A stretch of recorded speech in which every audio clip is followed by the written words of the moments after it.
Namaskar. Hearty welcome to all knowledge seekers to my channel. This is Dr. Madhusudan Rao Kadapa. In this video, I am going to explain the integrated materials management concept. First, let me start with a brief introduction about materials management. Coming to the definition, materials management can be defined as a function which is responsible for planning, sourcing, purchasing, then receiving, storing, then controlling the entire process of the materials, of all materials, and coordinating all these activities in order to provide a predetermined service to a customer at a minimum cost. So, materials management involves different functions. Why materials management is important for any organization which is involved in producing products, different types of products? If we look at the total cost spent for any organization, for any manufacturing organization, 40 to 65% of the total amount that is spent will be on material. Typically for steel, fertilizers, like companies, will be the total cost of materials will contribute around 40% of the total expenditure. Whereas for sugar, fabrication, and some other industries, cotton, it will be up to 65% of the total expenditure. So, as the cost of material is very high compared to all other expenditures in any organization, it is a major contribution. So whatever we save in the material cost will be directly added to the profit. According to Dean Amber, an expert in materials management, he claims that a rupee saved in material, that is the cost of materials, is equal to increase in sale by rupees 10. Because even if the sale is increased by 10 rupees, the margin of profit will be 10% like that. So when we increase our sale by 10 rupees, we will get a profit of a rupee or two, depending on the profit margin for that particular business. So a rupee saved in the cost of material is equivalent to increase in sale by rupees 10. So in a competitive environment, it is very difficult to increase the sales. In such case, it is better to focus more on saving on the material cost. Here you can look at the expression for return on investment. Return on investment is equal to profit by sale into sales by fixed assets plus current assets. Now by simplifying this expression, we will get return on investment equal to profit by fixed assets plus current assets. So the fixed assets, which are in the form of land, building, equipment, machinery and other things, where there is no scope for any saving. In current assets, the cost of materials is the significant part. So by minimizing or by saving in materials, the denominator will decrease. As a result, the return on investment will increase. So for higher return on investment, we have to focus on current assets. Now coming to the functions, basic functions of materials management. As we understood, materials management is a function of coordinating these activities. Here, the first step is the material planning. In any organization, a production organization, based on this sale data, that means based on the demand forecast,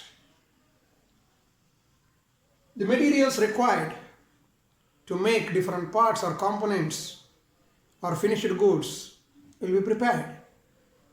So the production department, the sales or marketing department will sit together to finalize the quantities, that is the sales, amount of sales for each period. Accordingly, the materials required for each period of time will be arrived. So for material planning, companies use MRP, that is Materials Requirement Plan, MRP. And MRP1, it is called MRP1, and then later on MRP2, Manufacturing Resource Planning. And then now people are using ERP, Enterprise Resource Planning. And of course, some companies are using SAP also, that is Materials Management Module in SAP, to control the materials. Next, so materials planning is done based on the production plans and demand for the product. The next step is sourcing. That means when all the required materials list is prepared, first we have to identify who are all the suppliers for these materials. So we will find different alternative sources of supply for different types of materials. The next step is purchasing. Once we source, we identify different sources, then we will call for quotations. Purchasing is a lengthy procedure that we will discuss in some other video. We will call for quotations, process the quotations, identify the best supplier based on quality, cost or delivery lead time and other factors. And then we will place order to the supplier, and then it involves supplier relationship management, which includes supplier evaluation and supplier certification. All these concepts will be discussed in detail in some other videos. Then next step is receiving. Once order is placed with a particular supplier, we have to follow up. Then the material will be transshipped from the supplier's place to the company, and the logistics. Then after receiving, verifying for quality, quantity and other aspects of the incoming material, that is incoming material quality control, all these things at receiving. Then the next function is stores and inventory control. Storage. So once the required material is purchased from different sources, these materials have to be preserved until they are used in the actual product. Of course, the materials may be consumables and non-consumables, may be components of machinery, spare parts, whatever it is. So we have to adapt some methods to properly store each and every type of material and record as soon as the materials are received and inspected for the quality, quantity and other aspects, cost and all. Then we have to record all the details of materials required in stores ledgers. These things will be taken care by stores people, maybe a storekeeper or stores manager, like that. Then safeguarding, to protect the material from deterioration, theft or obsolescence.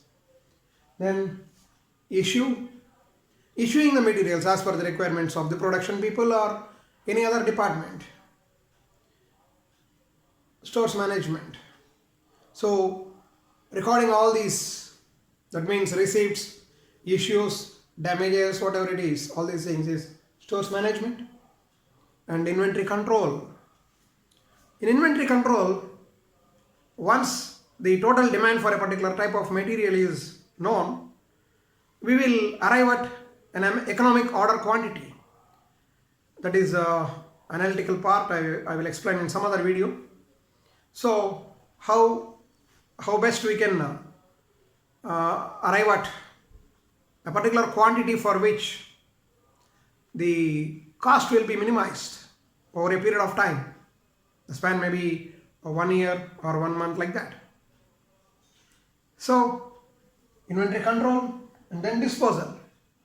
See, once the materials are stored in any organization, definitely some materials may become obsolete, may be damaged, or if it is oil or any other liquid, then there may be possibility of leakages. And while storing or while moving also some damages may take place. So in order to utilize the storage space in an optimal way, disposal is also a very important function. So how to dispose the materials every time whenever the stores audit is done, in order to minimize or in order to avoid wastage of space for obsolete or damaged or deteriorated items, scrap. So these are the important functions of materials management. Now in general, in companies where the different functions are taken care by different people, and if they work in isolation without considering the interest of the others, then definitely as a whole the company may not achieve optimality. For optimal utilization of the materials, all these functions or the people looking at these functions should work in cooperation with each other, considering the interests of the other departments or other functional areas in an effective manner, for which we go for an integrated approach for materials management. This is very important in a competitive environment nowadays for effective movement of materials in the supply chain. So thank you very much. In some other video, I will explain some other important concepts in materials management. Thank you.